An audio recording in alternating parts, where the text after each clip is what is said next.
Mother Teresa का जो previous exam हुआ था उसके बारे में। सबसे पहले हम जिक्र करते हैं कि इसमें सिलेबस क्या आना है।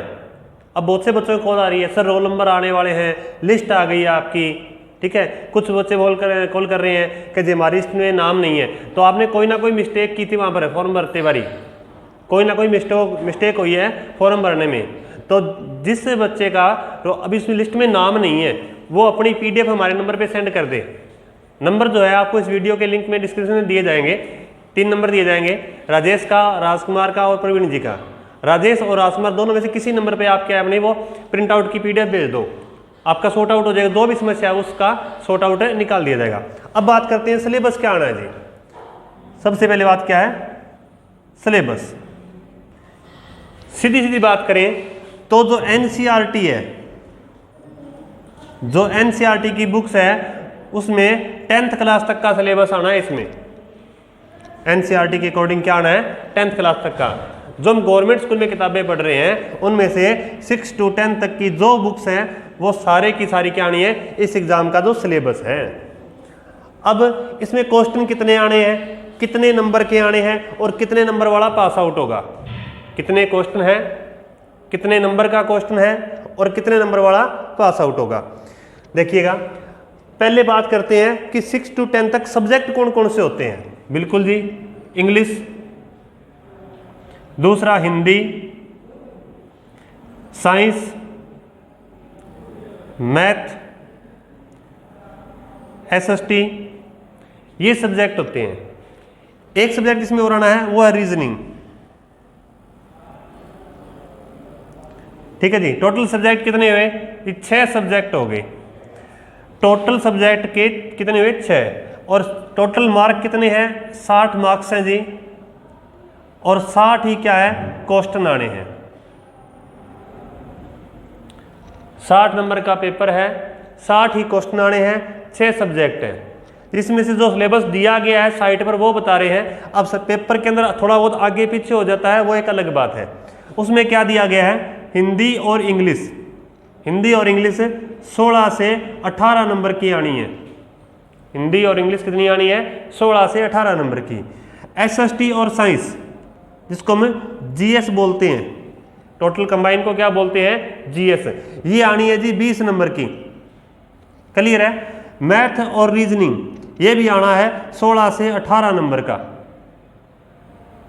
क्लियर हुआ। अब 5 से 7 नंबर और बचते हैं, 5 से 7 नंबर 60 होने में और बचते हैं। उसमें क्या आएगा, एक तो करंट अफेयर आएंगे, करंट अफेयर्स, और थोड़ा बहुत स्पोर्ट्स के बारे में आएगा। कुछ 2 या 4 क्वेश्चन मदर टेरेसा के बारे में आ सकते हैं। तो बाकी के जो नंबर बचते हैं आपके, जो बचते हैं 2, 4, 6, 8, 10, वो तीनों में मिला के आने हैं वो नंबर सारे। या ऐसे कर लो कि 6 सब्जेक्ट 60 नंबर के थे, वहां पर 7वां सब्जेक्ट बना लो जिसमें current affair, sports and mother Teresa तीनों मिक्स कर लो और तीनों का एक अलग से क्राइटेरिया दे दो। ठीक है। तो दोस्तों ये आएगा सिलेबस। जिसको कोई समस्या है कॉल कर सकता है, बेझिझक, कोई दिक्कत नहीं है। 24/7 नंबर ऑन रहेगा, ऐसी कोई समस्या नहीं है। अब जो आज बात करेंगे वो देखने जा रहे हैं कि मदर टेरेसा का जो प्रीवियस एग्जाम हुआ था उसमें कौन कौन से क्वेश्चन आए थे, वो आपको कुछ से बताने जा रहे हैं। देखो, पहला इसमें क्वेश्चन आया है अंगूठी का नग होना। किसका, अंगूठी का नग, अंगूठी का नग होना। इसका अर्थ पूछा गया है कि इसका अर्थ क्या होगा इसके अंदर। तो इसका अर्थ है बहुत प्रिय। अंगूठी का नग होने का अर्थ क्या है, बहुत प्रिय। दूसरा है ढाढ़स का विलोम, ढाढ़स का विलोम, इसका विलोम है सरास। ढाढ़स का विलोम शब्द क्या होगा, सरास। ठीक है जी। अंगूठी का नग, ढाढ़स का विलोम। तीसरा क्वेश्चन है इनमें से कौन सा चिन्ह ऐसा है जो हिंदी भाषा में अंग्रेजी भाषा से नहीं लिया गया है। कुछ एक साइन दिए गए हैं, जैसे ये है, ये है, एक बिंदु दी गई है, सेकंड क्वेश्चन मार्क दिया गया है, फिर बिंदु, कोमा और स्लैश। ठीक है जी। पूछा क्या गया है, कौन सा ऐसा चिन्ह है जो हिंदी भाषा में अंग्रेजी भाषा से नहीं लिया गया है। तो ऑप्शन ये है, ये सही ऑप्शन इसका। क्लियर है जी। नेक्स्ट अगला क्वेश्चन नंबर 4, नाश कर देना का सही मुहावरा क्या है? नाश कर देना यानी कि पानी फेर देना, सब कुछ है तबाह कर देना। अगला है ब्रह्मगीत के रचयिता कौन है? ब्रह्मगीत के रचयिता सूरदास जी, गीतों के रचयिता वही है दादा।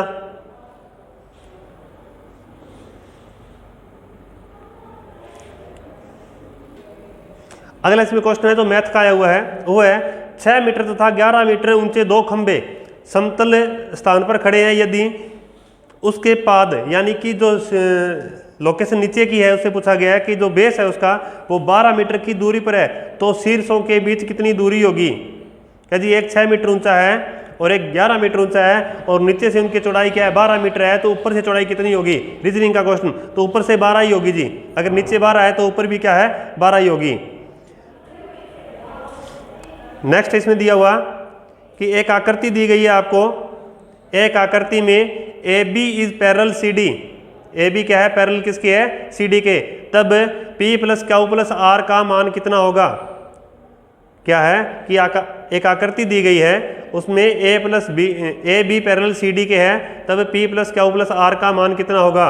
ठीक है, तो ये कोटेशन निकालने के बाद इसका जो आंसर आता है वो 180 आता है। मैथ का क्वेश्चन है जी। अगला क्वेश्चन आया जो एडवांस मैथ का आया हुआ है, कोज 60 degree minus tangent 30 degree bracket /1 plus tangent 60 degree और टेंजेंट 30 डिग्री इक्वल टू इसके क्या होगा? तो जी इसका आंसर जो इसमें आया है वो 1/2 आया हुआ है। या आपको सारणी सोल्व करनी पड़ेगी, एडवांस मैथ की है। आगे इसका आंसर क्या है 1/2। नेक्स्ट क्वेश्चन भी आपका एडवांस मैथ से आया है कि यदि cos x plus sin x equal to square 2 cos x हो तो cos x minus sin x का मान क्या होगा? तो इसका मान होगा स्क्वायर रूट है sin x। मैथ के जो क्वेश्चन हम खुद सॉल्व करने पड़ेंगे आपको, क्यों मैथ मुझे खुद को नहीं आता तो आपको मैं कैसे बता सकता हूँ? सिर्फ क्वेश्चन बता सकता हूँ या आंसर जो है इसमें वो बता सकता हूँ। ठीक है दोस्तों, तो अपना तो नेक्स्ट क्वेश्चन इसमें निकल के आ रहा है आगे का, वो देखते हैं अभी।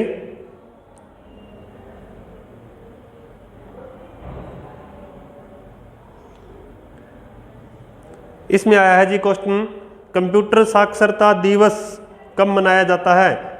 कंप्यूटर साक्षरता दिवस 2 दिसंबर को मनाया जाता है। ये दोस्तों कंप्यूटर साक्षरता दिवस कब मनाया जाता है? 2 दिसंबर को।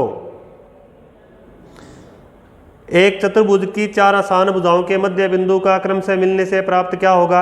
ये मैथ का आपको खुद ही करना होगा जी।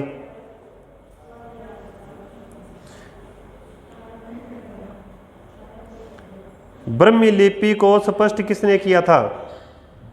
ब्रह्मी लिपि को स्पष्ट किसने किया था? ये आंसर आप कमेंट में देना मेरे को। हिंदी खुद पढ़ाता भी हूँ वैसे मैं, कोई दिक्कत नहीं है, पर आप ये कमेंट में आंसर देना, पता चलेगा कि आप कितने पढ़ते हो हिंदी में, कितनी का आपकी रुचि है। नेक्स्ट है, निम्नलिखित में किसका जन्म दिवस डॉक्टर दिवस के रूप में मनाया जाता है? कि राष्ट्रपति को नाम दिए गए हैं, इनमें पूछा गया है कि कौन सा राष्ट्रपति ऐसा है जिसका जन्म दिवस क्या है हम डॉक्टर दिवस के रूप में मनाते हैं? तो डॉक्टर जाकिर हुसैन का।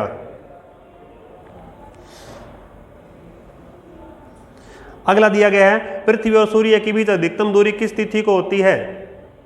पृथ्वी और सूर्य के बीच अधिकतम दूरी किस तिथि को मानी गई है? देखो दोस्तों इसमें कुछ एक कंफ्यूजिंग है, सभी की होती है। क्या होता है? एक तो अधिकतम दूरी, एक न्यूनतम दूरी। भूगोल हम करा रहे हैं तो भूगोल के क्वेश्चन सोल्व करना भी हमारा फर्ज बनता है। पूछा क्या गया है? पृथ्वी व सूर्य के बीच अधिकतम दूरी। ठीक है जी। दूसरा होगा पृथ्वी व सूर्य के बीच न्यूनतम दूरी। पहला है अधिकतम, अधिकतम दूरी को बोलते हैं उपसौर। न्यूनतम को बोलते हैं अपसौर।